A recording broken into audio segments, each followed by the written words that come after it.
Hello, Ducks fans. Welcome to another episode of the Quack Report. My name's Carter. We're here to talk some Ducks hockey.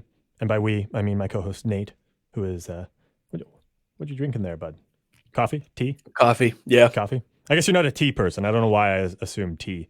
I do like tea, but this morning needed coffee. That's fair. What's on your mug? Let's zoom you in. It says either you like hockey or you are wrong. Nice. This was a Christmas Very gift good. from my girlfriend's sister last Christmas. Not the one we sick. just had. So Nice. this has become my favorite mug.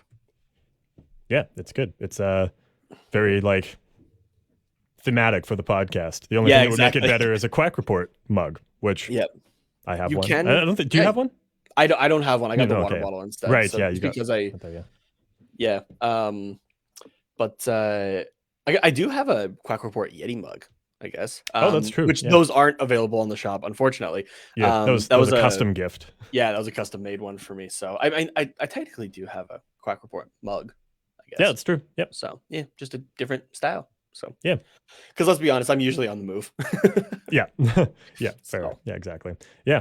But yeah, if you want a Quack Report mug, not just you, Nate, because you know where to get it, but everybody else listening, tqrshop.myspreadshop.com or .ca if you are a Canadian listener is where you can get yourself one of those.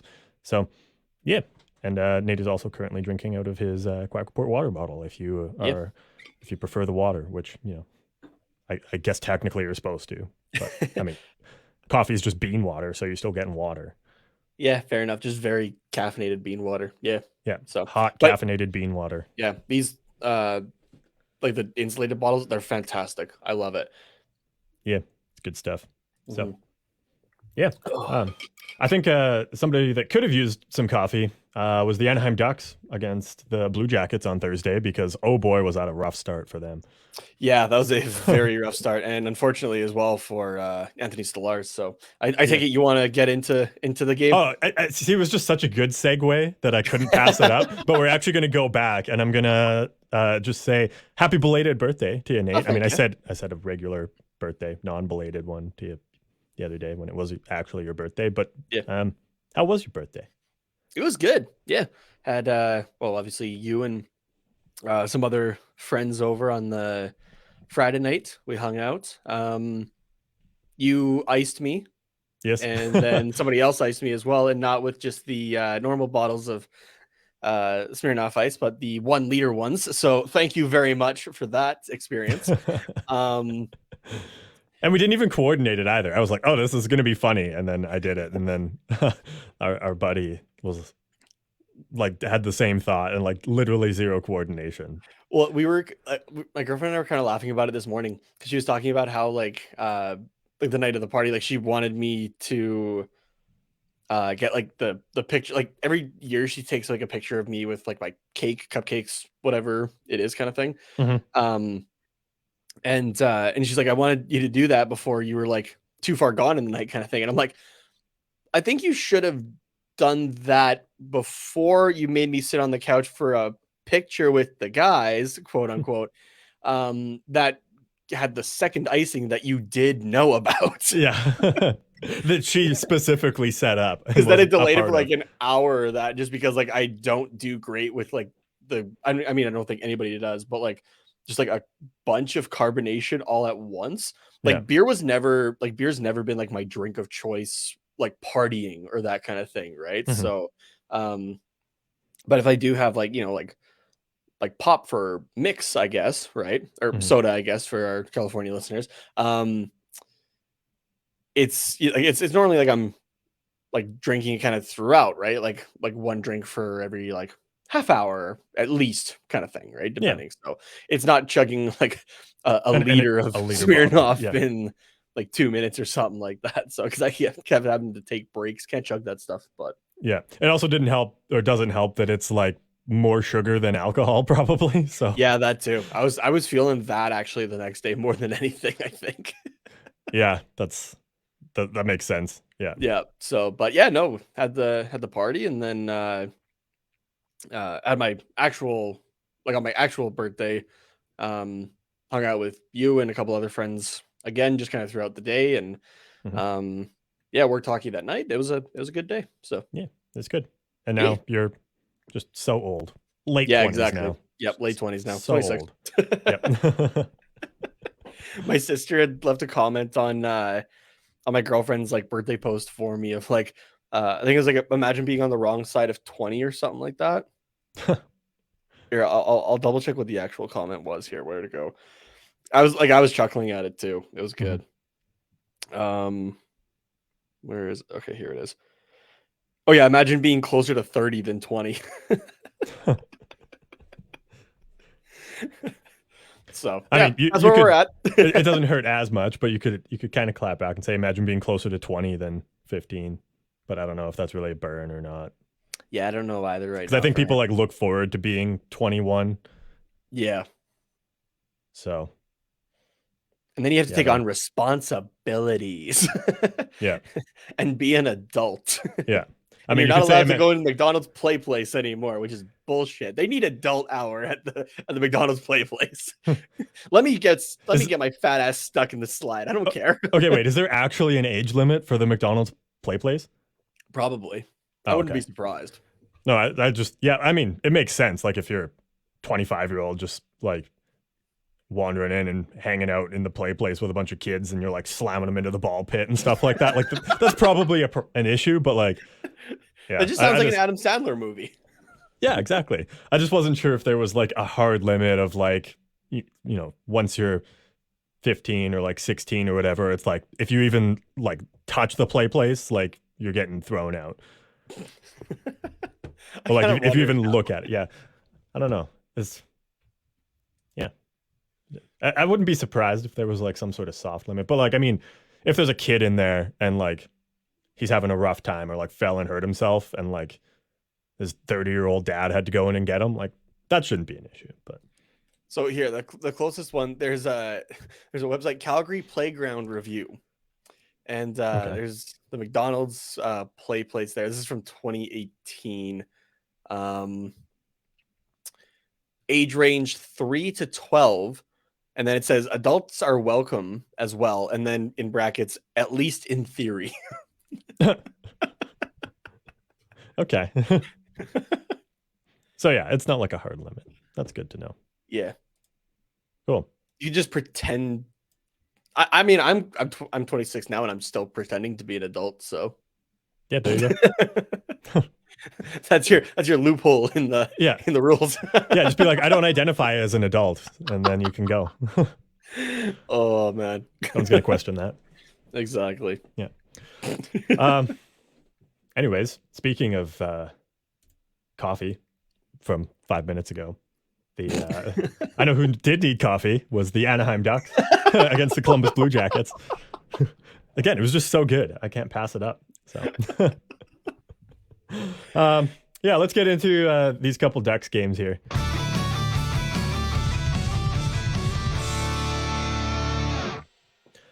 So, 5-3 win against the Columbus Blue Jackets. And if you turn this game off after the first period because you're like, well, shit, we're down 3-0 to the only team that is worse than us in the entire league.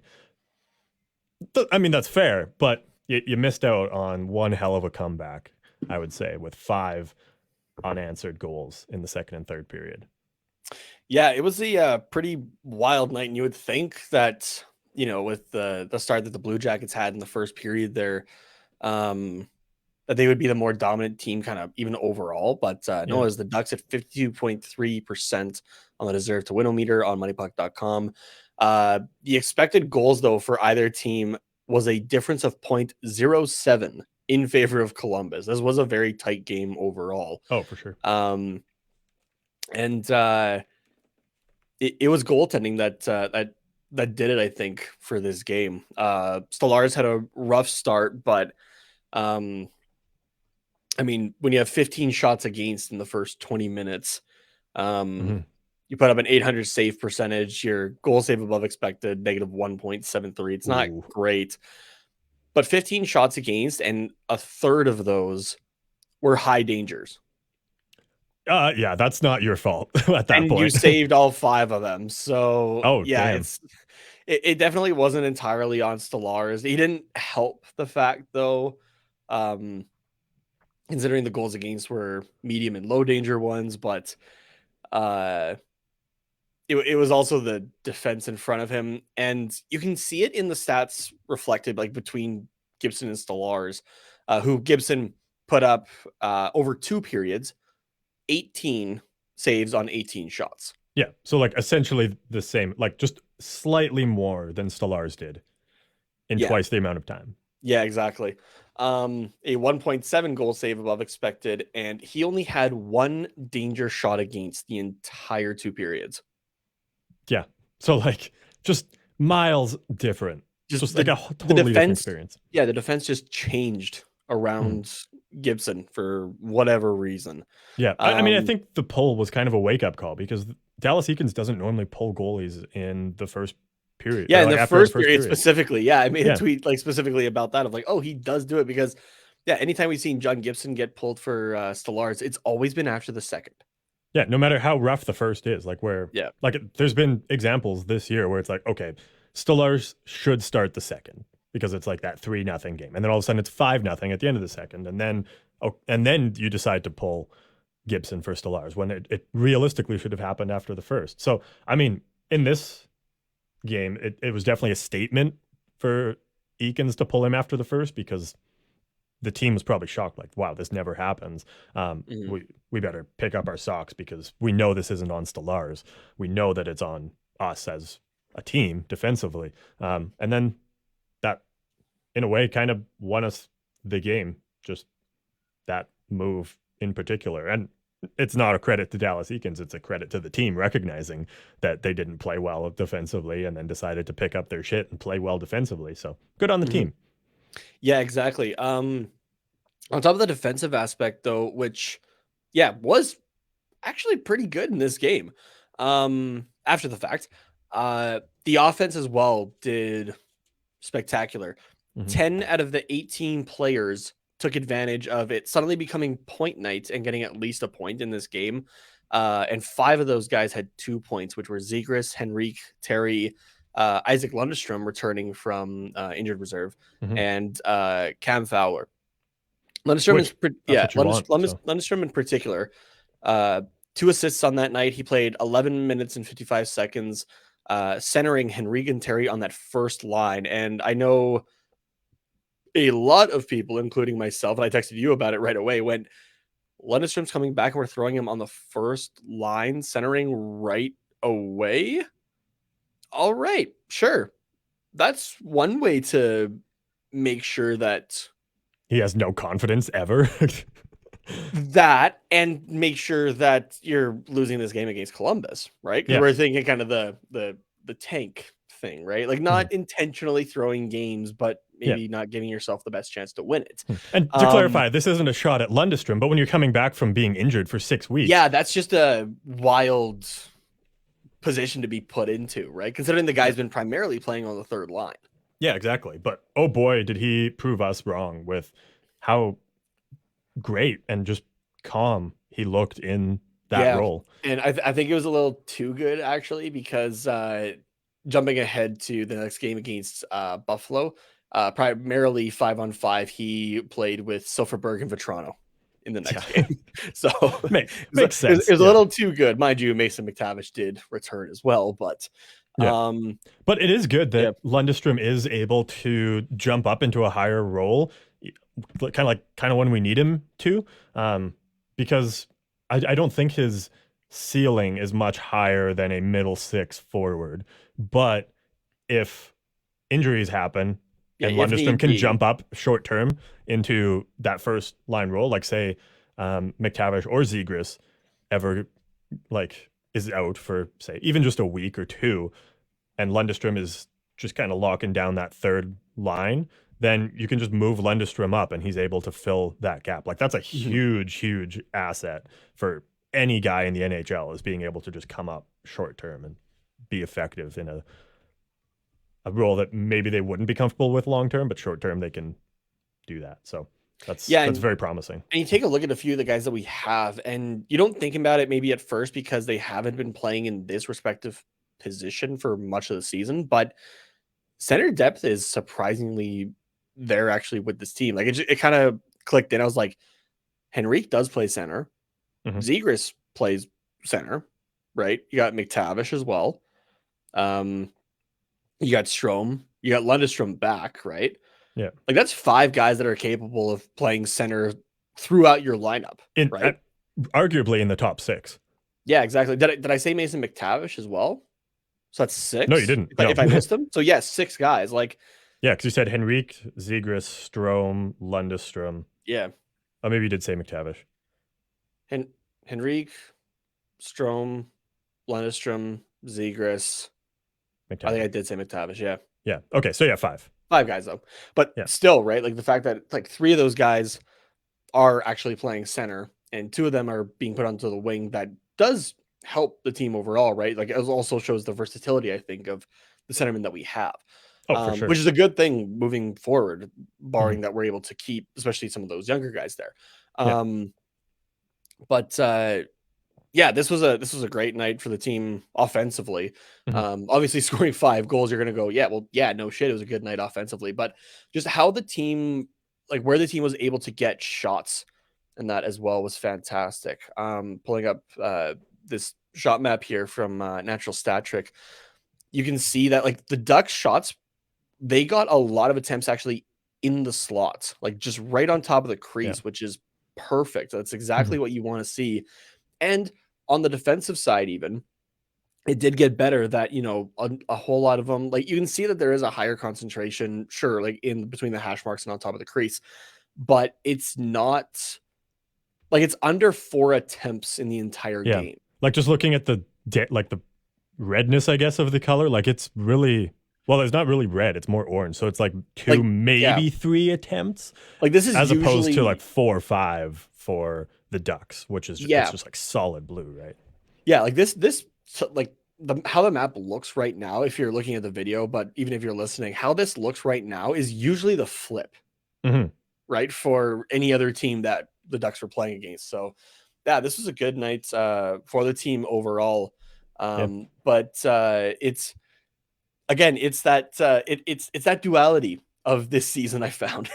Mhm. And I think I've definitely done it to myself, considering I was, like the last few episodes, all aboard the tank, anything for, the best chance at Connor Bedard, which I'm also kind of thinking, okay, maybe I actually do want second or third, because I think it was like in the last 10 years, only like 4 teams who were actually last place got the first overall pick. Mhm. Yeah. Um, but yeah, just the duality of like, that was a fantastic comeback. But at the same time, do we actually know how not like how to intentionally not play great? I guess. Mhm. And I don't even know if I maybe should be saying great. It was better than usual. Let's put it that way. Yeah. And this is also against the Columbus Blue Jackets, who have not been having a great season either. No. But yeah, just that duality of like, this is fantastic, but we maybe should have lost this game to Yeah. help ourselves a little bit here for the future. But Yeah, it's kind of a catch 22, but like at the yeah, same time I don't want to, and I don't think the guys in the room, and I don't think any of the no, the other fans, guys in the, yeah, they don't want to be losing to one of the only teams that is lower in the standings than them. Like, yes, yeah, they know that they could have a chance at Connor Bedard if they just suck ass for the rest of the season, but but they're they athletes. They yeah, strive to win every single game, right? yeah, you as an athlete, you just at the very, very least, you just don't want to be the worst. Everyone wants to be the best, obviously, Mhm. but you definitely don't want to be the worst because that sucks. Yeah, this is kind of one of those moments where I'm like I've talked to a couple times about like the team just kind of defying Dallas Eakins at times, I feel like. Hmm. And maybe like going even further than Dallas Eakins have like, a Pat Verbeek or something like that, just with like roster construction and everything. Um and just doing stuff like this. It's as low as the season has been, it's been entertaining as well in that sense of just Oh like there yeah. are games that this team should have been completely blown out in, Hmm. or were being blown out in, and they were just like, nah, not tonight, not tonight. Yeah. And just come back and win. Which, speaking of like the comebacks for it, this is the first time the Ducks have had a 3-goal comeback win since December 2018. Oh wow. There So hasn't a been little one over the 4 years entire ago. time that we've been doing this show. Yeah. Like literally 4 years and a month. Yeah. Damn. That's that's a long time. Crazy. Yeah. Yeah. And I mean, not that 3 goal comebacks are like super common, but like, maybe once a season. Mhm. At worst, once every two. But like, damn, 4 years. Yeah, things are finally turning around. I mean, starting to turn around, I guess. Yeah.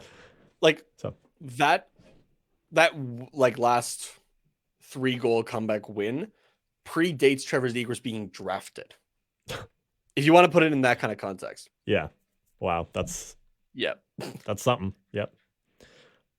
Yeah, I mean, not really much else that I have to say about this one besides just like a kind of almost like a character win for this team, like Yeah. being down early against the last place team in the entire league and then coming back and saying, no, this is not the kind of team we are. Like, we're going to come back and basically just shut you guys down and make you look like the worst team. Like, I really did enjoy that aspect of this game. It wasn't a Yeah, I perfect did as game, well. obviously, because ideally we just blow them out 5-0, but baby Yeah. steps. Yeah, exactly.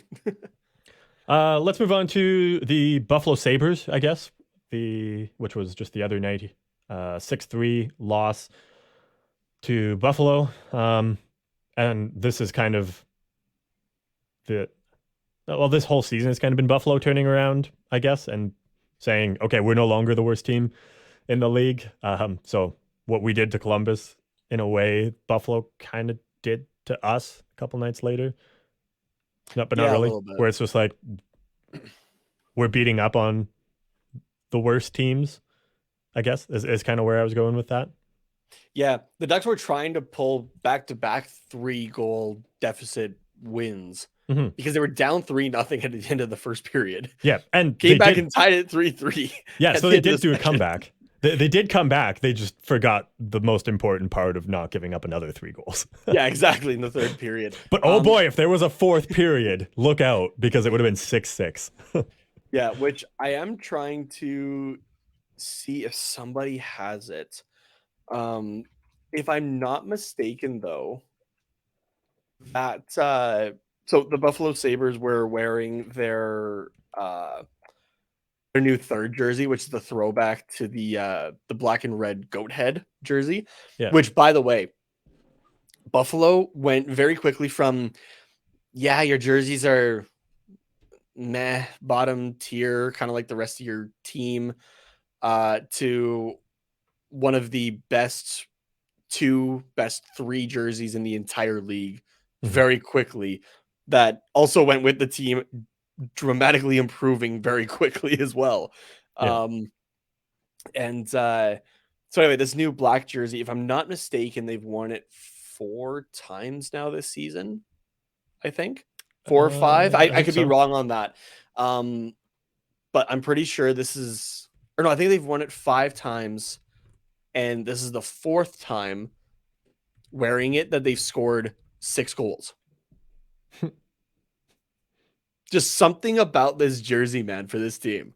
Yeah. I don't know. That's nuts. I think it was Rasmus Dahlin was quoted at one point saying, like, it makes them feel like the bad guys and they kind of like it. And I'm just really? like, I like that. Like, it's the definition of look good, feel good, right? Yeah. And it is a great look. And it was worn perfectly as well, considering the Anaheim Ducks were in town. And I think it was just the game before they had Ryan Miller's jersey retirement in Buffalo. And Miller came out with his son as well, I believe, to do the ceremonial puck drop.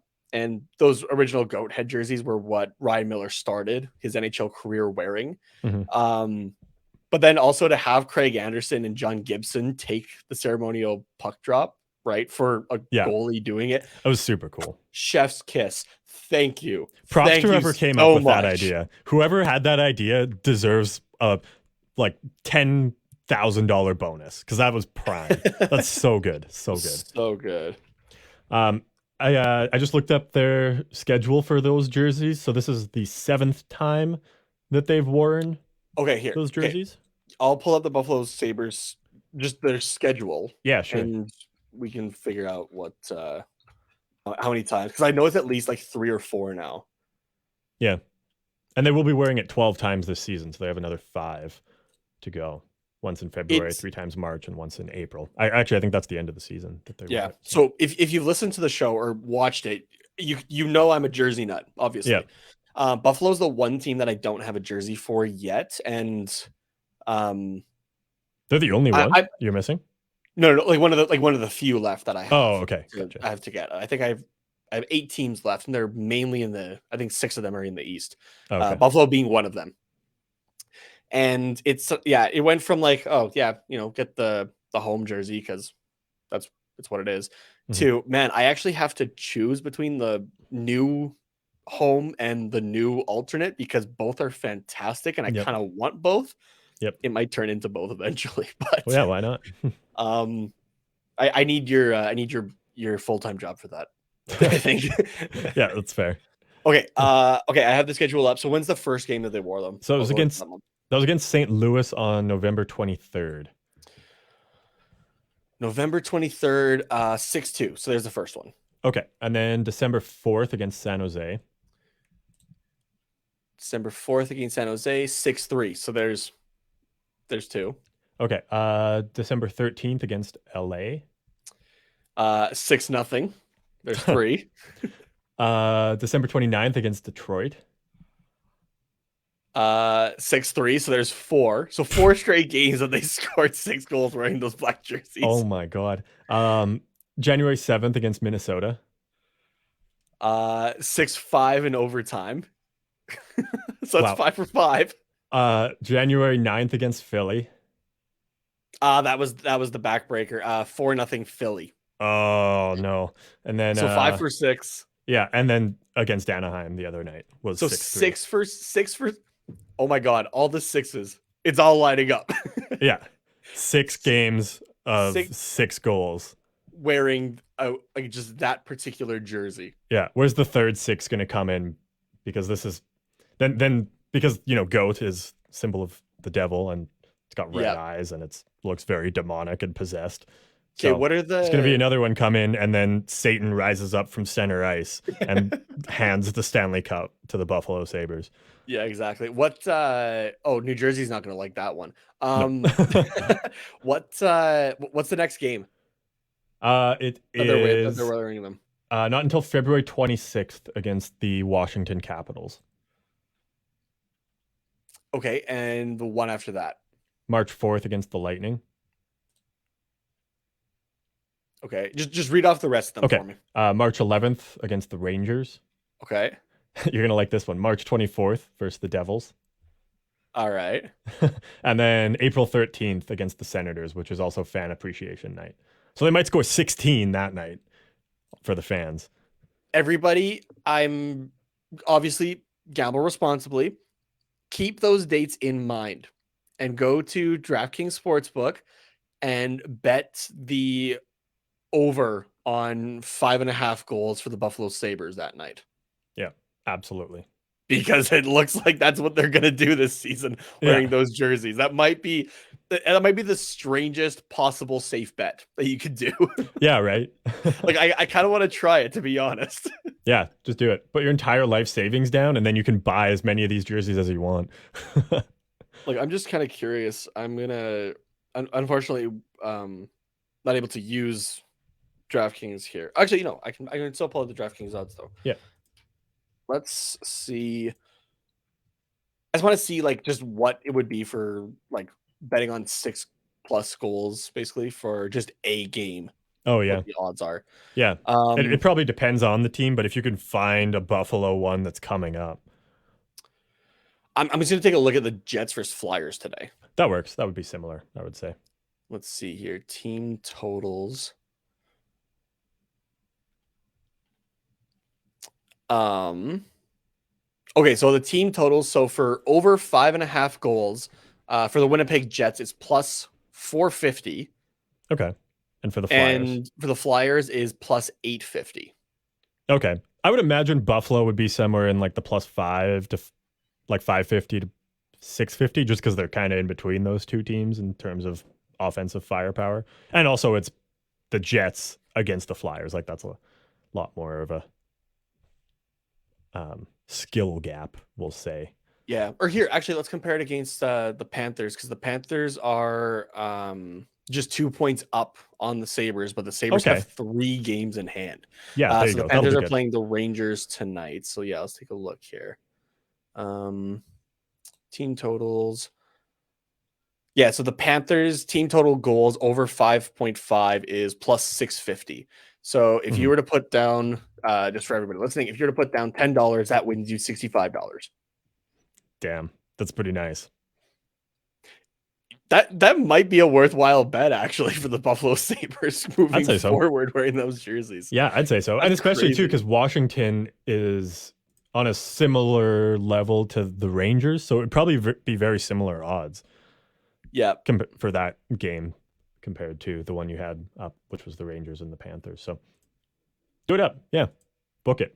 Mark it in your calendars, whatever you need to do for that. So just climbing back to this game specifically now, and more so the Ducks, not the Sabres, because they can talk about that on the Sabres show on THPN, which the name of that is slipping my mind. Straight up Sabres. Thank you. Yeah. Which, if you want to hear their side of that, and they're probably also talking about 6 goals and 6 out of 7 games wearing that jersey over on that show. Yeah. Yeah, you can go check them out. But yeah, Zegras leads the offense in this one. He, got 2 goals and 3 points, so a point on every single one of the Ducks goals. He's the one who made it 3-2, I guess, at one point in the second period there, and kind of initiated the almost comeback, I guess. And yeah, he looked fantastic in that game. So, yeah, he has a 5-game point streak now as well. And in 10 games in 2023, the only game he hasn't scored a point in was against Edmonton. He scored at least a point in every other game. Of course, that's the game that we were doing the watch party for, hey? Yeah, so no more watch parties, because watch parties mean no points for Zegras, and we can't have that. No, but maybe we can, because that's how we get Bedard. Do we? Fair. Yeah. This is where me being superstitious with this kind of stuff is not good. Yeah, right. But yeah, Zegras has just popped off. Yeah, leads the team now in goals and points, 17 goals and 40 points on the season. Damn. Yeah. It's fantastic. That's really good. I love that. And what did you say he was projected for on the last episode? It's like 60 points? I think so. Yeah. I don't know if I still have that sticky note anywhere. I don't think I do. But yeah, so about that, yeah. He's still got time for that and could surpass it depending on how the last 30-some games go still. Oh, yeah. 40 points in, what have we played? 46, 47 games? Yeah. Something like that. So, yeah, just under a point per game. So, yeah, realistically, you could probably get like 70, honestly. Here. Yeah. I could do the math really quickly. I just need to know how many games we've actually played, or how many games he's played, because has he missed any, Zegras? Actually, you know what? I have his stats up, because I was going to talk about those stats here in just a second. So he's got 47 games. Yeah, so 40 and 47, which is 0.85 multiplied by, I think Ducks have played 47, so we'll go 82. 69. Nice. Well, 69.7. So yeah, 70 points. He's basically on pace for 70 points this year. So, and he's kind of picked up the pace a little bit over the last few games. So I wouldn't be surprised if he passed that and got 75 or even pushed 80, which would be phenomenal considering the team that he's playing on right now. Yeah. Now, I know that they need, preparation and that kind of thing. I think the Ducks may have screwed up on their representative for the All-Star game this year. That's no slight on Troy Terry. No. But Trevor Zegras, especially the way he's popped off as of late, like, it was a matter of time, considering how his season was going for a little bit there, right? Yeah. So, but I mean, it'll still be fun to watch Terry, but Zegras getting slated again for the All-Star game. It kind of sucks. Yeah. Yeah.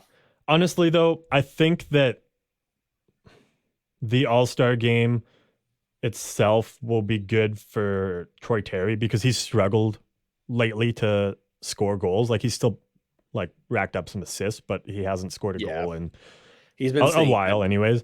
Um, and I know that the All Star game is still a couple weeks away, so he still does have time to figure it out. But even if he does, start to put it in, I think that the All Star game and just being around the best players in the NHL and just getting a chance to probably score a couple goals against the better goalies of the league, I think will Mhm. just give him some confidence going into the last little bit of the season. And obviously, the less goals that Troy Terry scores, kind of the better because we have better odds at Bedard. And then also he might sign for a little bit less, Mhm. which is always nice. But long term, I think Troy Terry scoring goals is better for his confidence. So I would like to see him have some success. And I think the All Star game will give him that. Mhm. So, Yeah, Troy Terry is goalless in his last 17 outings. oh, His last goal was ooh. December 15th against the Montreal Canadiens. Ooh, ooh! I did not think it was that long. I didn't think so either. When you said Yeah. 17, I was like 7, and I was like, ooh, yeah, that's not great for him. And then you said teen, and I, Yup.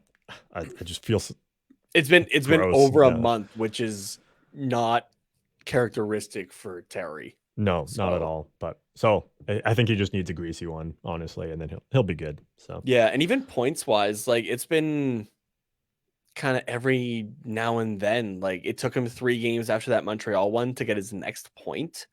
And they scored 2 in the next one, but then there was another 2 games, and then back to back games with a point, 2 games without, yeah, and it's it's at least narrowing how many games between before he gets his next point kind of thing. But yeah, um yeah, hopefully like Zegras, it he's able to figure out what it is and kind of set off. hmm So, yeah, and both those guys carry it into next season as well, where oh yeah, again, hopefully the team is improved in roster construction in terms of just like the players themselves, right? hmm And better chemistry overall and some other stuff that we're going to talk about a little bit later. So, yeah. Another thing I want to just bring up about Zegras is his shot is just very much improved, and like he is mhm. becoming more of a um, I don't want to say like he is becoming more of a goal scorer, but I guess he's like developing into more of a balanced offensive player, I guess, Mhm. in terms of like passing and shooting. So in college, he was primarily more of a passer, like um, approximately 2/3 of his points each season were assists rather than goals.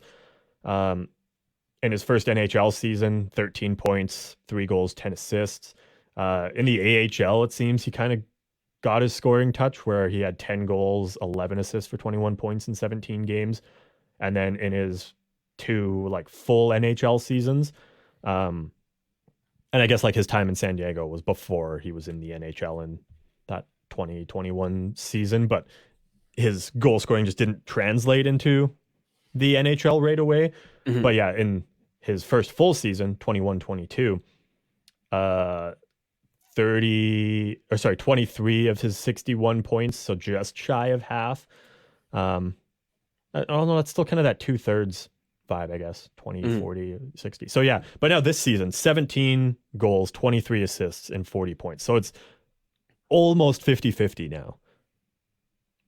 And I'm liking it. I'm and liking I it. don't think that's just a statistical anomaly or like him um just like not playing with guys as willing to or able to put the puck in the net. I think it's him just like working on his shot and then taking those shots and getting himself into positions to score. Um, so yeah, I would not be mad about say a couple years down the line when he hits his prime. I could definitely see Zegras going 50-50 in a season. Oh yeah, that'd be fantastic. I would love to see Oh that. yeah, yeah. Please, please. So Zegras, please shoot more. I love it. Like it just makes him so much more of a threat. I think It does. if he can shoot the puck and pass, because with how fast this team is, and with the NHL being like a Yeah. more speedy over the last couple of years. And yeah. Anaheim is still one of the faster teams, and if we can get two or three 2-on-1s in a game, or Zegras can be a part of 2 or 3 2-on-1s in every game, like the defense isn't going to know what to do. Like, is he going to shoot? Is he going to pass? It doesn't really matter because either way, he's going to make a sweet play, and it's probably going to result in a goal. So yeah, and that questioning as well, is he going to shoot? Is he going to pass? Is going to be one that defenders are questioning every single time they see him come down, right? yeah, exactly. So it's going to be great. Yeah. Last thing I had about this game was the fight in, I believe it was the second period. Two guys that you would not pick to be fighting, but Strome and Peyton Krebs fought in this one right in front of the bench. And I tried to find, I wasn't really sure why, but I went back and saw the replay of it, and it was really just kind of like a bit of a bump from Krebs on Strome in the Anaheim zone. Yeah, it was in the Anaheim zone, but like it wasn't even malicious. Like Strome had the puck and like just made the pass, and Krebs was just kind of finishing his check, but like it was just kind of a little bump, and then Strome gave him a tap on the shin pads. Krebs didn't like it, and they threw hands, and Strome beat the piss out of him, which was great. But yeah, it was wild. Like, don't get me wrong, I still believe that there is a place for fighting in hockey. Mm-hmm. I'm not one of those people who get fighting out or that kind of thing. But one of my favorite things as well is when you see guys, I think we were talking about this the other night, when you see guys that aren't the guys to be fighting, they don't have the fighting skill, right? Mm-hmm. Because they aren't the ones called upon, go at it. Yeah. Because it is pure emotion out of it, right? It's not calculated. It's not, I'm doing this for, to bump my team's morale intentionally, right? Mm-hmm. It's just, I got an issue with you and I'm going to punch your face in for it. Yeah. Right. We're just going to settle this, the two of us. And they just go at it. It's not the most beautiful thing in the world in terms of how it looks, but it's beautiful to me just in terms of the emotion. It shows that these guys care, that they're invested in the game, right? That they're invested in who their opponent is. Yeah, right. which is what I love about Strome taking this fight. Yeah, exactly. It's So, and the one that I always go back to was a few years ago, Battle of Alberta, Sean Monahan and Ryan Nugent Hopkins, who was both of those guys' first NHL fights, if I'm not mistaken, or one of them had one before that. But just two guys that they looked like deer on a frozen lake, just legs fucking spread out everywhere, flailing around, right? But just throwing at each other, just because in that moment there is nothing else except that fuck face right there. Yeah. Yeah, exactly. So yeah, I love that from Strome, and God, I really hope that he stays around for the full 5 years and is a big part of this team. Yeah. Like point wise, because it seems like he's a big part of the team in the locker room and to a bunch of the other guys. And I just love Ryan Strome, and I can't wait for my Strome reverse retro to come in. It's still not here. So I'm just double checking how many fights Brian Strome has actually. I'm gonna guess 2. This one and maybe one other one. Like in his career, you're looking? Oh no, he's got a few. They're really spaced out for sure. Yeah. 1, 2, 3, 4, 5. Oh, that's a lot higher. 10. He's got 10. 10. Yeah, all in the NHL? Yeah, all in the NHL here. Oh damn. When was his first one? His first one was in 2017 in January, where he took on holy shit. Here's a name we haven't heard in a while. Oh wait, no, sorry, wrong one. I saw Jay Jokinen and I was like, he fought fucking UC Jokinen? Or no, sorry, yeah, UC Jokinen. Oh yeah. Yeah. Wow. No, sorry, I was thinking of Oli Jokinen. Never mind. Oh yeah. I was like, that's a name I haven't heard in a while. But, so his first fight was exactly 5 years ago, if it was January 2017. So he's averaged 2 fights a season.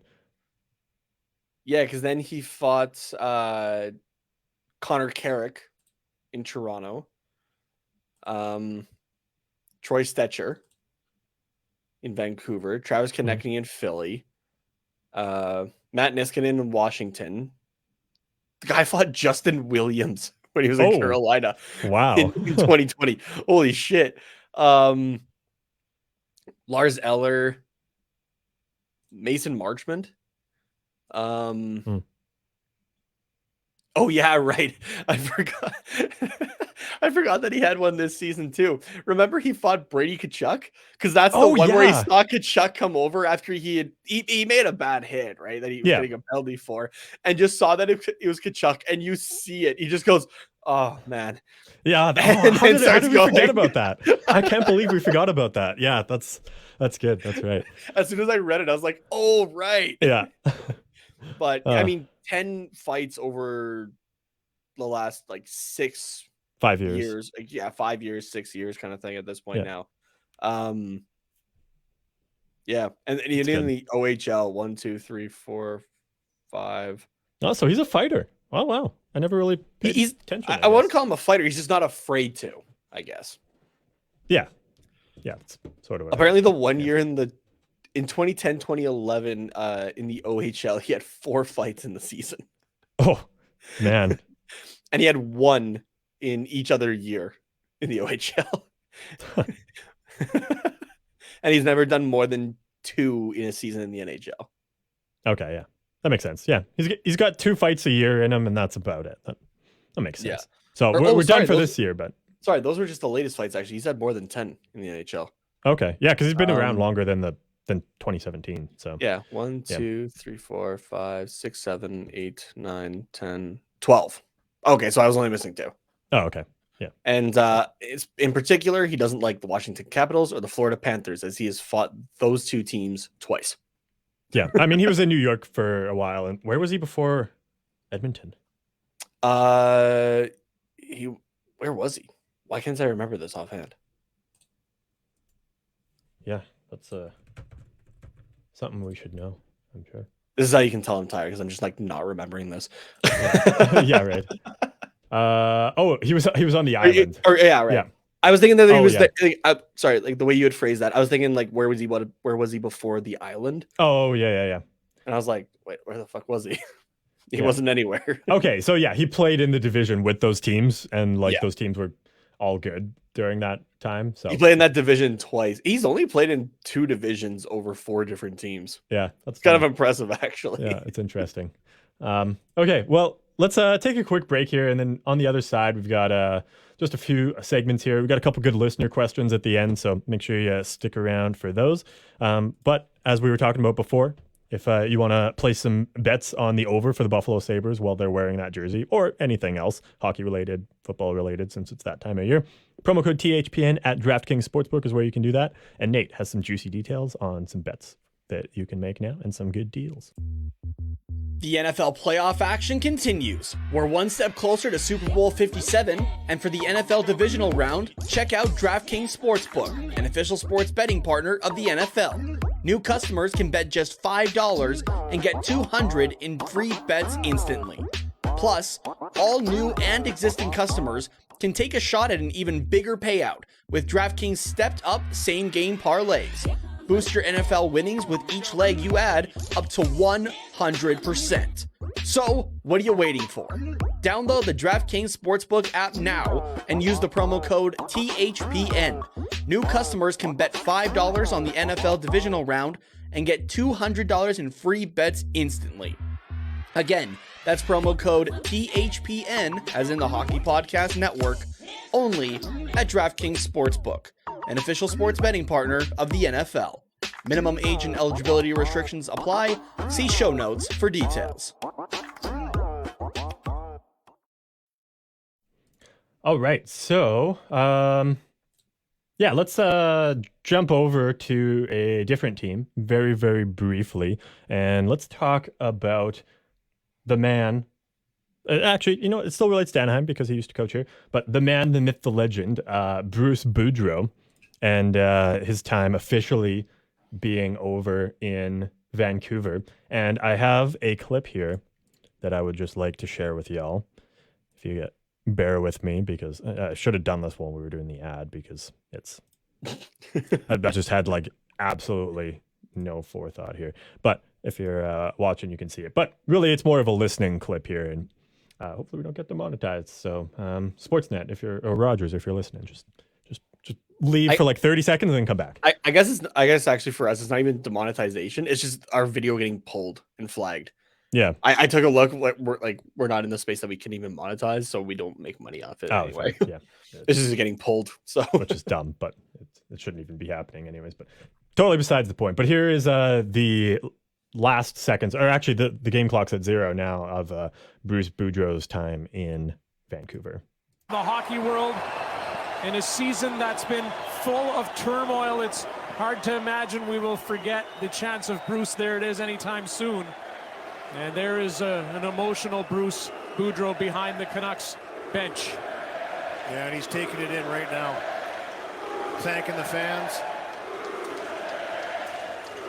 Very emotional heading down. The hockey world.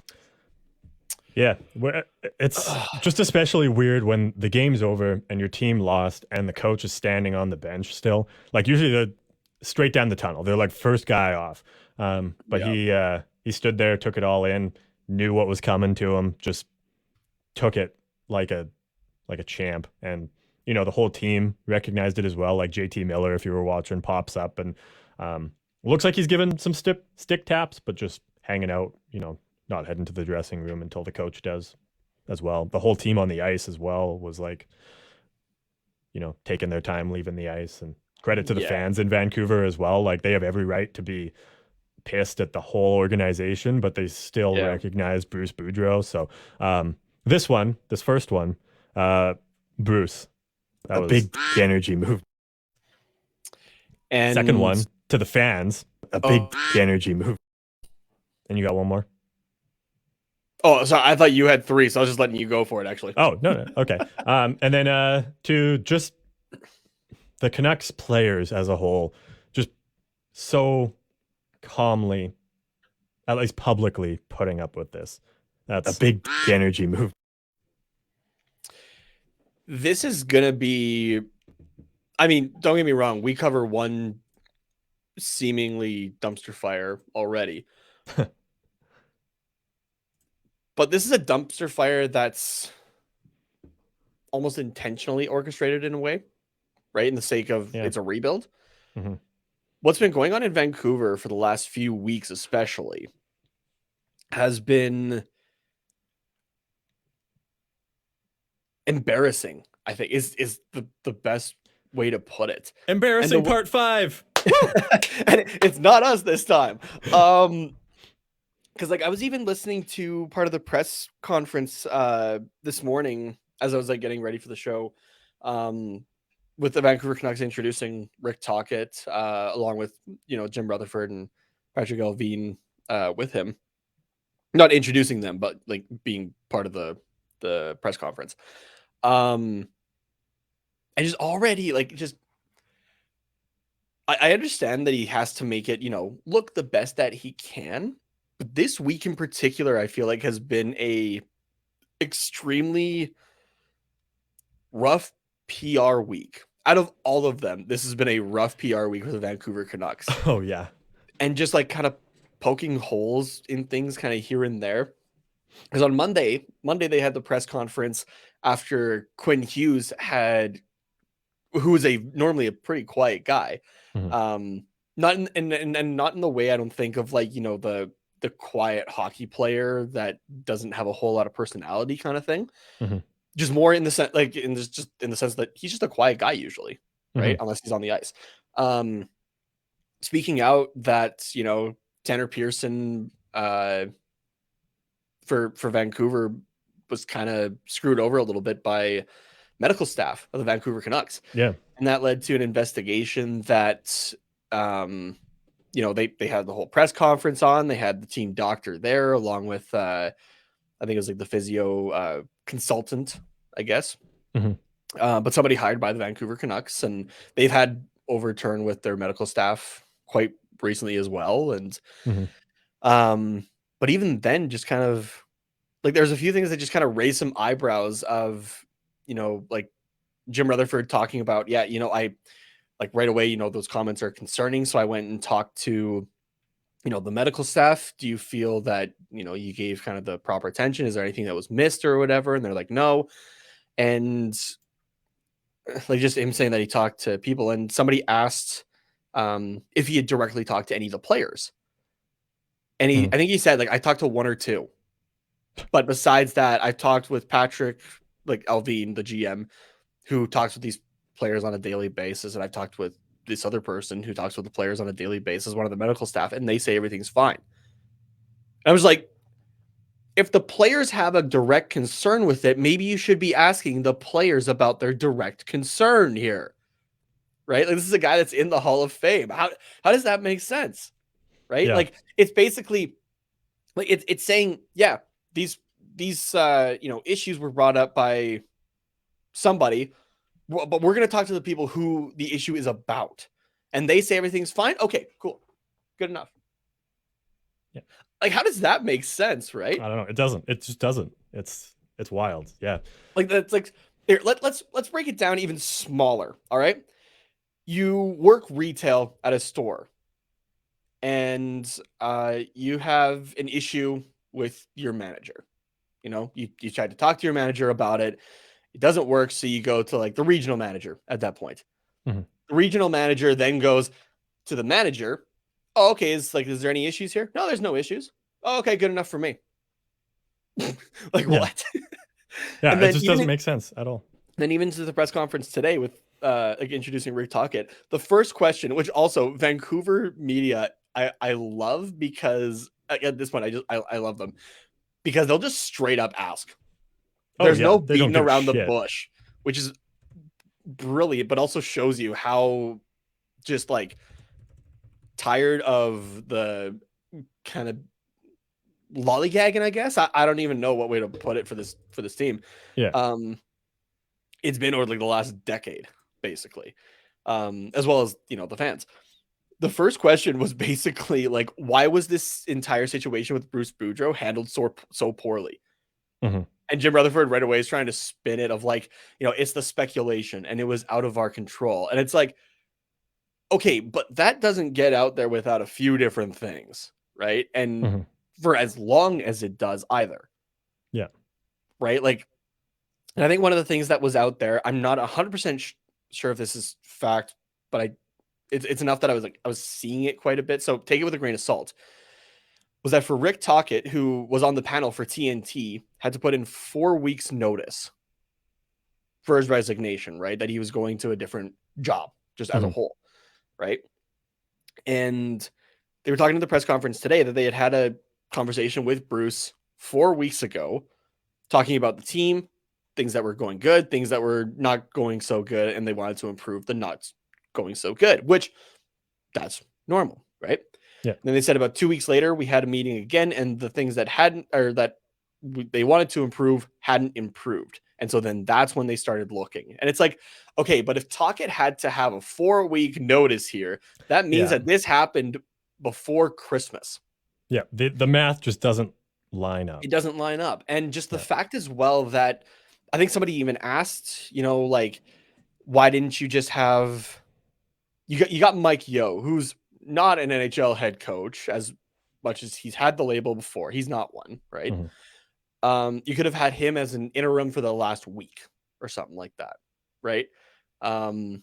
Just to like relieve Bruce Boudreau from having to go in front of media, having to go to games and deal with all of that, right? Like this, I feel like a reoccurring theme over this season of TQR is emotionally broken. It's primarily been around the Anaheim Ducks. But this is a man that was emotionally broken. And you could see it in his press conference, like his media scrums over the last couple of days, especially, right? This is a guy that loves the game, loved this team in particular, and didn't have a fair shot with this team, I don't think. So, like, Jim Rutherford was it's on the record saying this isn't our guy before the season even started. But it's like, okay, but that guy also nearly got you into the playoffs where you were not when you got here. Not even close to it. Right? And from an outsider's perspective, this season for the Vancouver Canucks is not on Bruce Boudreau. It's a few different things, but it's not on Bruce Boudreau, I don't think. Oh, absolutely not. Right? No. Like you got some issues in goaltending, whether it's injuries or play or that kind of thing. You've got these high-level players, specifically thinking about like a JT Miller, who, are doing great offensively, but are tragic. Like they're like JT Miller helps other teams score goals against the Vancouver Canucks. Yeah. Right? Like it's a personnel thing on the Vancouver Canucks, and they have some bad contract situations. I'm looking at like the Oliver Ekman-Larsson deal, right? Which they're like, they know about it. And that's another thing that Jim Rutherford's been honest about, of like, we have some bad contracts that are going to be extremely hard, or we might not be able to move. And until we can do that, it's going to be a tough road. And it's like, okay, but this is what you came in here to do. It's not the coach's fault that, and mind you, it's not maybe Rutherford or Alvins, but they've also been around enough, similar to Pat Verbeek, right? Because I think they all came in at about the same time, actually. Roughly, yeah. For their respective clubs. There's been enough time now that you've gotten your hands into this team and have had influence on it. Right? And it got worse. Yeah. So it's up to you to make it better. And Bruce Boudreau, even with how this season went, still had a winning record behind the Vancouver Canucks bench. 50, 40, and 13.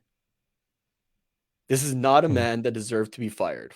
No, definitely not. This was not his not on fault. Him. I mean, and how many times? If anything, it's really more of just like a mercy firing, because like he did not, like Bruce Boudreau's an icon behind the bench in the NHL. Like he did not deserve everything that got thrown at him.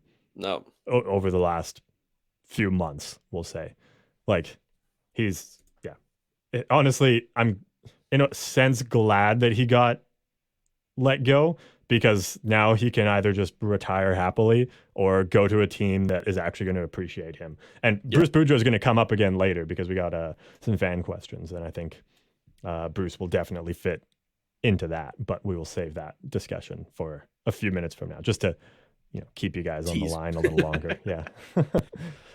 But, that man did not deserve this, though. No, and the Vancouver Canucks have handled this entire situation, plus the Tanner Pearson medical stuff. Like this entire year so far has been poor management by Vancouver Canucks management and ownership. Oh, for sure. Yeah, it has been rough, and that's we haven't even gotten into the stuff with the owners, which we're not going to. There's a lot to unpack there, but holy shit, like. Well, speaking of poor management, and not so much anymore, but in the last 2 years ago, 3 years ago, the Arizona Coyotes are coming up. Like I said, they figured it out now. They're all good. That was good. I like that one. Thanks. I'm on a roll today, I feel. Tuesday, the Anaheim Ducks are going to be in, where's the Arizona arena? It is actually in Arizona now, right? It's always been in Arizona. Or sorry, because I guess that's the state. Yeah, that's right. That's not the name of the city. That was dumb of me. I'm Canadian. What else do you expect? Is the stadium in? All the Arizona hockey fans right now are like, yeah, shut up, Canadian. You don't know shit about down here. Is it in Phoenix? No, it's in Tempe. It is in Tempe? Okay. Yeah, it is in Tempe. Okay. Anyways, that was dumb. Anyways, Anaheim's going to be visiting the infamous Mullet Arena now on Tuesday at 6 p.m. Pacific time. And a rare weekday game for the Arizona Coyotes. Or no, sorry. No, the weekend games are rare. Yeah. For the Arizona Coyotes at home. Never mind. Yeah. The common weekday game. Yeah. I suppose is this one. Nate, how are the Arizona Coyotes doing as of late? They're not doing too hot. They are 1-9-0 in their last 10 games. They're currently on a 2-game losing streak, which have been back-to-back 4-0 losses. Let that be noted. And then they're playing Vegas but tonight. This is a team that has primarily had to have been on the road as well, so that Yeah. does get tiring. Oh, Their for sure. road record, they've played 29 games on the road this season already. Mhm. Um, Oh boy, there's so many home 6 games coming up. That's yeah, nuts. 6-20-3 is their road record. But something about Mullet Arena just gets them going 8-7-2 at home. So they do have a winning point percentage record, at least Yeah. at home. And I mean, they've beat some decent teams at home, like Colorado 6-3, Toronto 6-3, the Mhm. Islanders 5-4, Boston 4-3. Like they've also had some rough losses, like a 7-2 loss to Dallas back in Yeah. November. Recently 4-0 loss to Washington. So like they are kind of up and down, but there's a lot of things to be, I guess, afraid of going into Mullet Arena. Jacob Chikrin, just how loud the barn is itself. Dylan Gunther, I believe, is back. I thought you were going to say the Mullets. Mullets are great. There's no reason to be afraid of mullets. Remember the mullet that I had in high school for That was wonderful.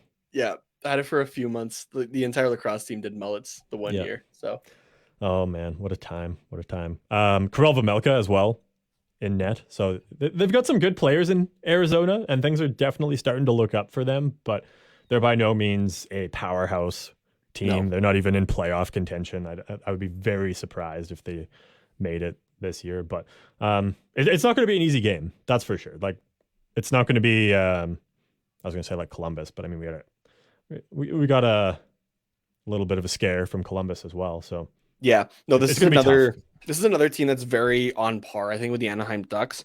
They've played one less game and have 2 points up on the Ducks right now with 33 points. Okay. This might be another game similar to Columbus, which was a very one-sided game, but like from face-off, I mean, could be a fairly even game, I think. Oh, for sure. And recently as well, these teams have not really liked each other. That's right. Yeah. So it kind of gets me excited for it. Maybe we'll see These another teams haven't Strome played fight. each other. Yeah. These teams haven't seen each other haven't seen each other yet this season. This is the first game of the year, but we'll also see them later this week and then again at the end of the regular season. Okay. So yeah, the last meeting was the whole Troy Terry and No Name incident. I literally forget his name. Like, that's how irrelevant he is. I'm not even trying to be funny. I don't remember his name. I'm just gonna leave it at No Name actually, because that's fantastic, and I'm sure that's gonna get Corey and Richie riled up a little bit with us too. Oh, for sure. And like when I say on par as well, like even just over the last 5 games, their point producers, Zegras has 3 goals in the last 5 games, leading in that category. Clayton Keller with 1. That's a team very much again like scoring by committee kind of thing. Yeah. Troy Terry and Jacob Chikrin tied in assists over the last 5 games. I thought you were going to say in the season, and I was like, that's embarrassing considering Chikrin's only played like 3-4 weeks. So no, Zegras 5 points, Lawson Krause with 4. And then even just like the kind of the overall the season, Clayton Keller with 38 points, Trevor Zegras with 40 now. Zegras 17 goals, Lawson Krause with 16. Even down to like the average time on ice guys, between Jacob Chikrin and Cam Fowler, it's about like it's just slightly over a minute separating these 2 defensemen as well. Oh wow. What about goaltending? Goaltending, it has Lucas Dostal listed here, but if we go deeper, Gibson with an 895 save percentage, Stolarz with an 890, then Vejmelka with a 902, and Connor Ingram with a 893. Okay, so it is all pretty close. It's pretty close. Overall. Like slight advantage to Arizona with Vejmelka, I guess, but like besides that, like they're pretty on par. Yeah. Yeah, and So- Vamelka's gotten hit pretty good with the reality of the Arizona Coyotes Yeah, lately. Oh, yeah. So makes sense. Okay, well, let's bring up our score prediction sheet here, which over the last couple games, neither one of us got both the score and the team right. But Nate, you did get the score I got the against score right for Columbus. Columbus. Yep. Just the wrong way. Yeah. But I got the team, and then both of us got Buffalo, but not the score. So yeah. But against Arizona, do you have a score prediction here? I'm gonna call it 3-2 win for the Ducks. 3-2. Okay. 3-2 for the Ducks. I am also going to make this a close one. I was going to go 4-3. And this is not going to be a slight against the Ducks, but this is specifically for the fact that the game is taking place in Mullet Arena. Fair enough. I've got to give the advantage to Arizona. But next week here, I think I'll probably change my tune, unless this game is just a total blowout by Arizona. But I don't think it will be. So knock on wood. Knock on wood. So yeah, a couple close ones. Could go either way. I also wouldn't be mad about overtime just for the single point. But you know what? Actually, can I make mine Arizona? I guess I'm gonna save my Anaheim win for later this week. Yeah. When in Anaheim. Yeah, and not Mullet just Arena seeing the records of so. both these teams. Yeah. So that's where 3-2 we're at. Arizona. Yeah. That's the only game between now and Wednesday evening when we will record and do our live stream, 7 p.m. Pacific time at Quack Report Pod on both Twitch and YouTube. And you can interact with us in the comments on both of those, just like Rory did on YouTube the other night. Unfortunately, he just got his comment in like as we were wrapping up, and we were like, we want to talk about this, but we got to save it for next time because we're already running long. So yeah, he left a comment actually on our YouTube video. Like he went back and watched one of our episodes, and then in the live chat he had a couple that related to his comment. So we've got a little bit of a story here coming up for what's quacking, and I'm just changing the order of the questions we got here because we got to tease everybody for the little cliffhanger we left about 10 minutes ago. So exactly. Yeah. So let's do it.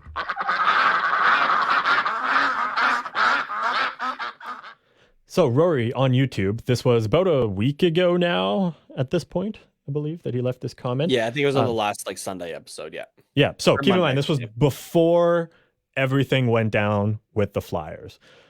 And then he comes back later.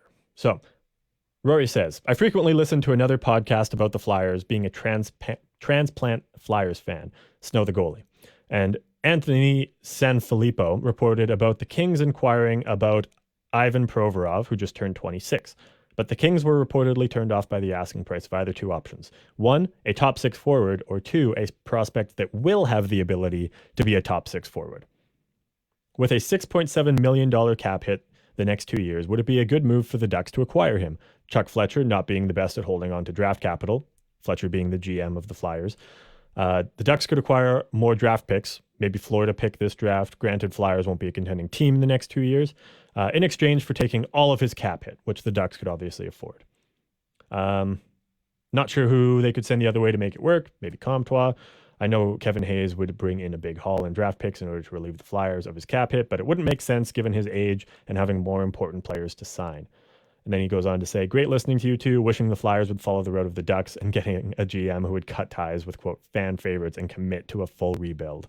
But guess I'll have to suffer watching bottom six NHLers and career AHLers overachieve, courtesy of Torts. Well, thank you for the comment, Rory. Some great info in there. And yeah, we appreciate you listening to us, even being also a Flyers fan. So that's what he said about a week ago. And then in the live chat on Wednesday night, he said, in the last upload, I had commented about trading for Provorov. This was after the Flyers game and all that stuff that went down that we'll get into in a bit. Flyers want a top six forward currently, or a prospect that can be top six. Kings apparently walked away. With last night, the Ivan Provorov situation, has Klingberg's trade value risen, mainly because teams usually stray away from obtaining players who have spotlights on them for whatever reason.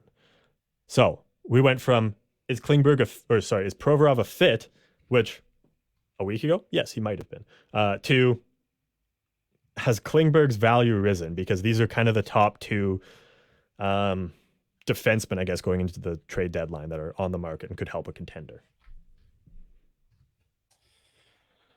And thank you, Rory, for the questions and the comments. Yeah. We love it. Sorry, say that last part again. I was trying to pull up this article that I was thinking about. Yeah, sorry, say that last part again. Yeah, all good. So yeah, he says mainly because teams usually stray away from obtaining players who have spotlights on them for whatever reason. With last night, has Klingberg's trade value risen? I don't know if Klingberg's directly has risen because of what happened with Ivan Provorov. And just to refresh or kind of fill in people who maybe didn't know what was going on, or that casual fans and don't have Twitter. Yeah, it happens. The Philadelphia Flyers in the game, or just before the game, I guess, against the Anaheim Ducks, that game was their Pride Night. The Flyers came out wearing black warm-up jerseys that had the numbers and name bars in rainbow colors, in the Pride colors. And Ivan Provorov had chosen not to participate in warm-ups, citing his religion of Eastern Russian Orthodox being the reason of not participating with the jerseys in particular.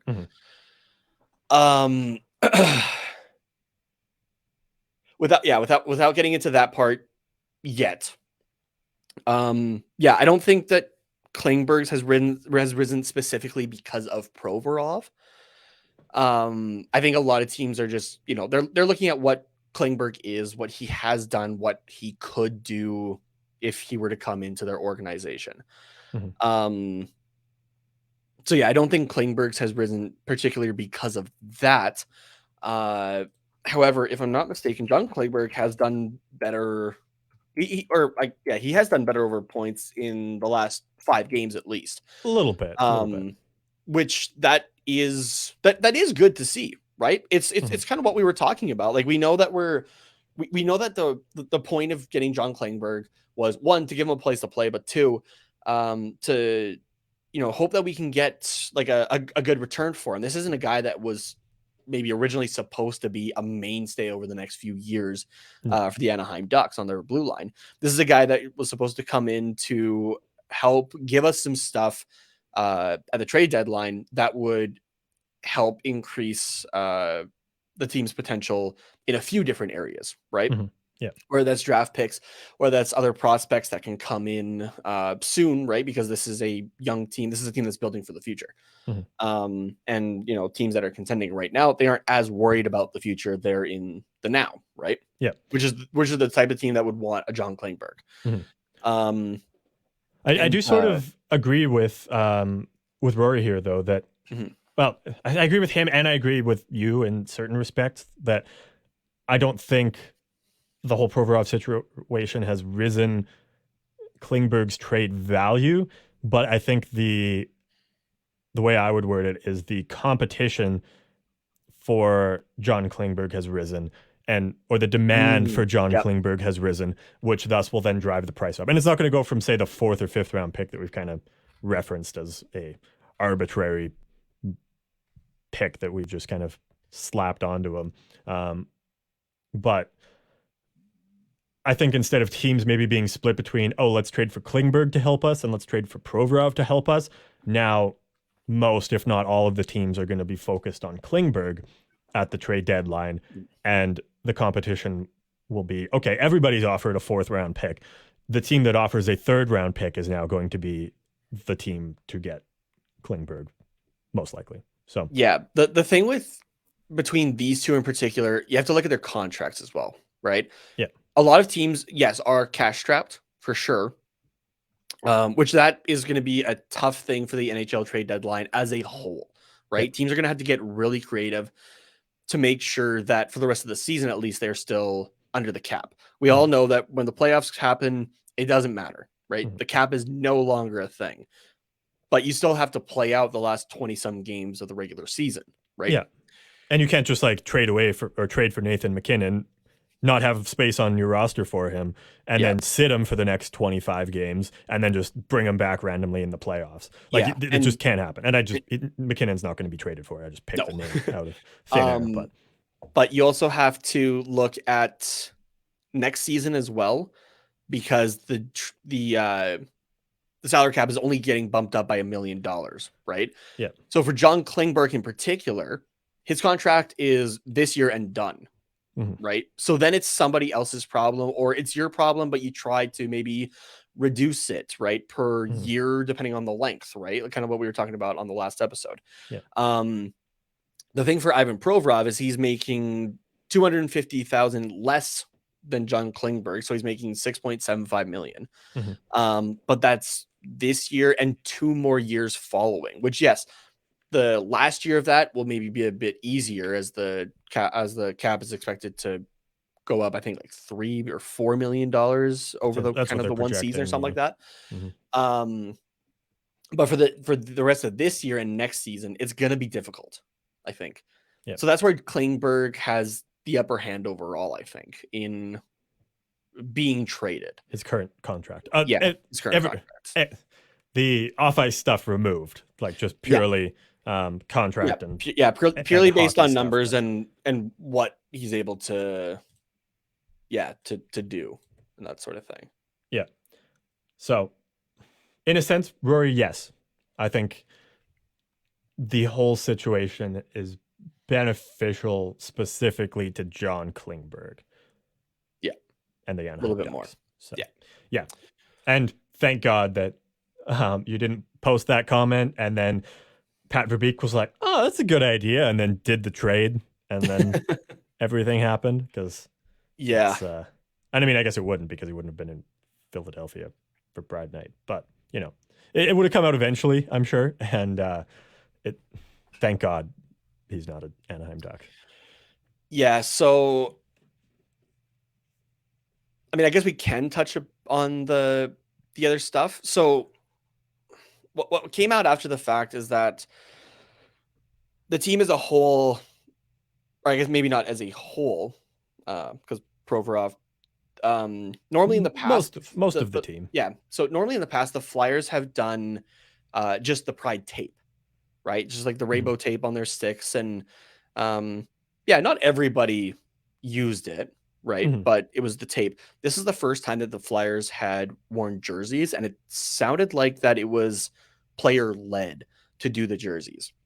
Okay. And there's a few players in particular, James Van Riemsdyk and why am I forgetting the other player right now? I'm trying to see if it's in Scott Lawton. That's the other guy. Okay. They also met they met with the members of the LGBTQ plus community that night, right? Like the whole thing about Pride Night is supposed to be that just you are welcome here, right? Like this is a safe place for you, right? Because as much as some people deny, I guess, it's a battle for that community every single day. Right? Like, no matter how much has changed over the last 10, 20, 30 years, like, which there has been a lot of progress for it, right? But it's still a battle every single day. And while not personally Carter and I knowing this struggle, right? Being straight men, white males, but we do have friends who are gay, who are bisexual, who are trans, who are gender fluid, right? And like we've seen some of the struggles that they've had to go through on different things, right? Like it's a daily thing for these people, and to have it is really unfortunate that, like, for the Flyers in particular, this should have been a game that, yes, they're playing the Anaheim Ducks, but what a win for them. What a statement win in, the last 10 games that you've been playing. Fantastic, right? This was a great win. Kevin Hayes gets a hat trick, right? And this was supposed to be like outside the rink. This was a celebration just of people as a whole, right? And what it turned into was one guy and his religious beliefs, which I don't want to dive too hard into for myself. Just know that I'm not really a religious person overall. Okay. But just that became the story, which is really unfortunate. And I it think. overshadowed everything else that was going on. The hockey, Yeah. the fact that it was Pride Night in general, like just that story specifically just overshadowed everything, And like you said. and it also brought out it brought out some of the best in some people, right? In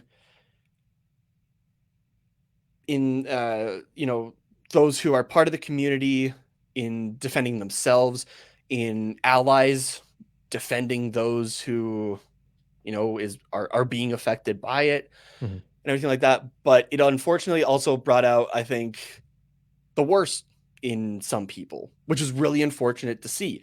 And I got in, I know it's social media, it's Twitter, whatever. And like, I got into debates with some of these people about it. Right. And it's and honest. And I'm not going to lie. It's probably a lot of people who are not actually overly hockey fans. Yeah, no. Like, is there an issue in hockey still as a whole?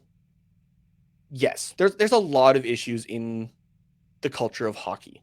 We know that, right? And over the last few years, a lot of people have been trying to stamp out these issues, right? So I have my own things, like I said, with I don't believe that if your religion thinks that certain people are below others, that's not a great message, I don't think. Doesn't matter what it is. Doesn't matter if it's race. Doesn't matter if it's sexual orientation or that, right? Like, it's just if you are born this way, you are better than others, right? Like, it's your religion is a choice. Let's put it that way, right? Who people are is not a choice. And that was a big thing that stuck out with me in terms of Ivan Provorov's comments post game that night, where he also only, he made his one statement and just said, I'm not taking any more questions about it. And somebody did try to do a follow-up and he got very pissed off about it. If you're that impassioned about it that you won't participate in what was a community fundraiser, actually, because the jerseys and the sticks that were used in the warm-ups went to auction as well. That went towards charities that work with the LGBTQ plus community, right? If you're that impassioned that you're not going to participate in a team charity event, essentially, I feel like you should be able to back it up and maybe be asked a couple more questions. Yeah, or at least be open to like a little bit of a discussion and a little bit more of a discussion than this is my statement and we're leaving it at that. Like, I get that he's a hockey player and that, generally he's really only obligated to talk about hockey, and the media members generally are only obligated to ask hockey related questions. But when it's something that is this controversial, I suppose, you should be expected to at least answer a couple more questions about it.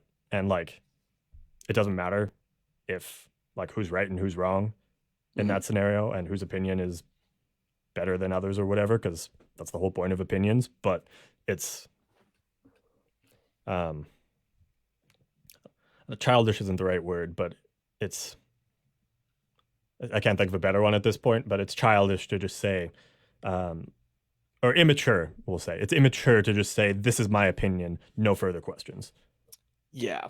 So. And it looks bad as well when that night you had Scott Lawton and James Van Riemsdyk, have I think it was a group of about 50 plus from this community who were invited to like skate on the ice with the team beforehand, right? Or members of the team. And we're in the stands and that kind of thing, right? Like it pulled away from what the specialty aspects of the night were supposed to be about. Yeah. And pulled away from the game after the fact as well. Mm-hmm. Right. But in terms of his direct comments and what he had said initially, there's a great article here actually from Charlie O'Connor at The Athletic, which Carter, I'll send you the link to put into the show notes as well if anybody else would like to read it. Mm-hmm. So his quote said, "I respect everybody and I respect everybody's choices. My choice is to stay true to myself and my religion," which he was asked follow up Russian Orthodox. And that is all I'm going to say. But O'Connor makes a good point here where he says Pride Night was supposed to be no different, but Provorov didn't take part. If you parse his post-game comment, it's not difficult to zero in on the word that likely explains why. I respect everybody's choices. Mm-hmm. I'm just going to reiterate this one more time for anybody who doesn't get it for some reason. This isn't a choice for people, right? Just as Carter, like as I was saying, like Carter and I are straight males, right? Mm-hmm. That's just who we are, right? We have friends who are gay. That's who they are. We have friends that are bisexual. That's who they are, right? Like it's not something you can just switch. It's not a choice. It's not a choice for these people. So why are you being assholes to them for something that they literally cannot change? Yeah. So like if you're listening to this, just know that you have a place, at least within our little community here of TQR. All right. We care about you and just who you are as a person. Right. Mm-hmm. Just don't be. My girlfriend was watching One Tree Hill earlier today, and there's just this one line stuck out. It was supposed to be more in joke of like a couple of the guys joking around with each other. But the one guy had a good line here. Like, hate is a choice. You have the choice of being hateful, right? And you can choose to be better in that respect. Yeah, which is a super hippie thing to say, but it is right. It is. There's. I'll go get my. I'll go get my. The. Fuck. What is it? I forget. Anyway. Crystals. Yeah. Sure. Maybe. Sure. not bashing people who are. And my garbage bag full of pot. Yeah. But just let's try to be better people. Yeah. All right. Well said. So everyone, prepare your necks because this is going to be a hard left turn. So to prevent any whiplash, we're going to go to another listener question from IB505A on Twitter. And they ask, does Dallas Eakins go after this season? I'll just answer it. Yes. Yeah. But who are some other available coaches to replace him? Thank you very much. So yeah, thank you for the question. And I think everybody probably knows where we're going with this, but with everything going on in Vancouver recently, Bruce Boudreau being fired, does it not kind of make sense to give him a trial run, at least give him an interview to hopefully bring him back for next season and see if he can finish what he started in Anaheim? And I think this was, if I'm not mistaken, we talked about this even last year at like a few different options, right? Because Dallas Eakins' contract was originally up last year, and Bruce Boudreau's took too. the option of the extra year. And Bruce Boudreau is a guy that we brought up. We were like, yeah, it'd be kind of cool to see him come back actually, because he did well with the team, and it felt like the type of guy that this team could benefit from, right? And the players in the locker room. Let him play, and if something needs to be changed, then you change it. And this season, I don't think is any different. And so I've been saying like this season has been a good chunk of, seeing a lot of stuff, and I feel like I know what I'm talking about. And then there's some other things that are just like, I don't know if I know a single thing about this game anymore, or just like at all, to be honest. But this is one of the things where I felt like I was like, okay, I do know something, because there were quite a few people in Ducksland at least saying Bruce Boudreau would be great for this team, excluding the stuff that's been going on with Vancouver. Just Bruce Boudreau would be great for this roster as constructed, right? And moving forward with hopefully the improvement of it. Mm-hmm. And I still 100% agree with that.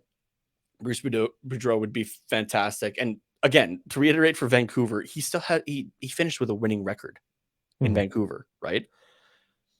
He has had a winning record every place that he's gone to. The longest that he's been, or tied for the longest, I guess, was Anaheim. Yeah. Where he was the head coach from part of the 2011-2012 season to the end of the 2016 season, where he had a record of 208, 104, and 40. Which is phenomenal. This is a guy that loved SoCal. Mm-hmm. And I think would be a great fit with, like, I'm just thinking of like the potential, like we've kind of talked about like the potential of some of our young guys, especially, right? And if they were if they were given some better guidance, I guess, in a way, overall, from the coaching staff, where could they be right now, even? Right? Like a guy like Mason McTavish. Like, are we talking about him instead as the leading rookie goal scorer right now, or rookie point scorer, right? Are we talking about Trevor Zegras at 50 points this season instead of 40 today? Yeah. Right? Are we saying that both of these guys, because the fan votes were released this week as well, no further Anaheim Ducks, but are we saying that both Trevor Zegras and Troy Terry were voted for the All-Star game? Both guys are going, and both very well deserve it, right? Which I still think they do, but like, and potentially John Gibson as well. Yeah, like, is there more of an argument for them going even? Yeah. Right? Just if and I think Bruce Boudreau is the guy that could do that. I think so. Overall. Yeah. I think that would be super beneficial for the offense of the team, and especially the young guys. The only issue I would have is that and especially it's especially obvious with JT Miller, is that yes, he's able to flourish offensively, but it's at a detriment to his game defensively, and that is currently an issue with the Anaheim Ducks. Is as a team, our defense is atrocious, and if Bruce Boudreau's not able to fix that, even with just one guy in JT Miller, and it's a team issue there as well. Yeah. He's not. We can't expect him to be able to do that in Anaheim as well. So I'm not saying don't hire him just specifically because of that, but we then need to have a plan for an assistant coach that can help out with the defensive aspect of the team. So Bruce can kind of coordinate the team as a whole and the offense, and then an assistant who is more defensively minded can hop in and say, okay, yes, this is good, but this is what I saw defensively. So let's, clean up these plays, and then let's focus on the offense. Or take a couple guys, Kevin Shattenkirk, which hopefully he's not around next season. But if he is, then take him aside and say, okay, these are some things I noticed that are consistently happening over the last few games. Let's clean this up. Or just take the defense or the bottom six as a whole and say, okay, we're bleeding some chances in this specific area. Let's work on that. So yes to Bruce Boudreau, but there also needs to be an addition, I guess, to balance out the lack of defense, I guess, if we do go with Bruce Boudreau. Otherwise, we need to get a coach that is that more balanced mindset of letting the offense play, but then can still coordinate a defensive structure. Yeah, and the defense could honestly dramatically improve in the offseason, depending on how far Pat Verbeek wants to go, right? Yeah. Because yes, you Drysdale have coming back too, and then who else we acquire? Yeah, yeah, and you got the prospects in Zellweger and Michikov, especially, right? Who maybe aren't, well, maybe Zellweger in the lineup next year, right? But they're not going to be established NHL defenseman type guys, right? Yeah, but there are guys that you could try to get maybe in the off season that would just help around that, right? That could just kind of stabilize a little bit until some of those kids are ready to take over, right? And you just kind of build that defensive core a little bit more. Like, it's the benefit of the Ducks having as much money as they do right now to spend, especially in the off season, right? Mhm. They can kind of dictate how they want next season to go. Yeah. Right. And how much money they're willing to shell out for it. Mhm. So it's and again, like we're not talking about Bruce Boudreau taking over the team as it's constructed right now, right? No, it's going to be entirely different. It's taking over a team that is, we're assuming, better overall. Ideally, right? it's not worse. So it's got potential there, I think. Oh, for sure. Yeah. So, and I would love it as well. Even if it's not Anaheim, whatever team does decide to go with Bruce Boudreau in the next year, maybe 2, depending, right? Mhm. Whatever team decides to take a crack at Bruce Boudreau again, please, whatever fans of that team or whatever the fans of that team are, Bruce, there it is, chance. Continue that shit. Get it. I know Vancouver started it. Vancouver fans are going to be salty about it. They'll be salty about anything. But I feel like they'll also take a little bit of joy in it, because something I wanted to say earlier, how many times do you see a coaching change that fans aren't in agreement with? In terms of they don't think that the coach should be fired. I don't think I didn't see many. I'm not deep into Vancouver Canucks Twitter, but I see enough of it that I didn't see many Canucks fans going, yeah, Bruce needs to go. I don't honestly think I've ever seen a coaching, a mid-season coaching change that fans have been disappointed with. That fans were going, what the fuck, man? Yeah, exactly. I literally don't think I've ever seen it. Yeah. Barring say a coach has decided to step down, or for whatever reason, anything that's maybe outside of hockey, and they're like, oh, what? And then, okay, yes, this makes sense, I guess. And I'm disappointed about it because I want the best for that coach, or as a person. But in terms of just purely because of the team's on ice performance, most fans are ready to jump at the coach right away. But Vancouver fans were not, and I don't think I've ever seen that, and I would be very shocked if it ever happened again. So yeah, I mean, here's hoping that it doesn't happen again. Jeez. Yeah, right. It's a mess, but yeah, I don't know if there's any other specific names that I have, and I think recency bias plays into Bruce Boudreau jumping to the forefront. But like I said, he is a guy that we've talked about within the last year and a half, kind of thing. Before he got hired in Vancouver. It is a fit it's too. A fit. So it's a fit. It's a total fit. Yeah, and we're not even going to know really who's available until the off season as well. But so it's definitely a better question to answer in the summertime, but we at least have the starting point of Bruce Boudreau. So yeah. All right. Well, I think that wraps up this episode of the Quack Report.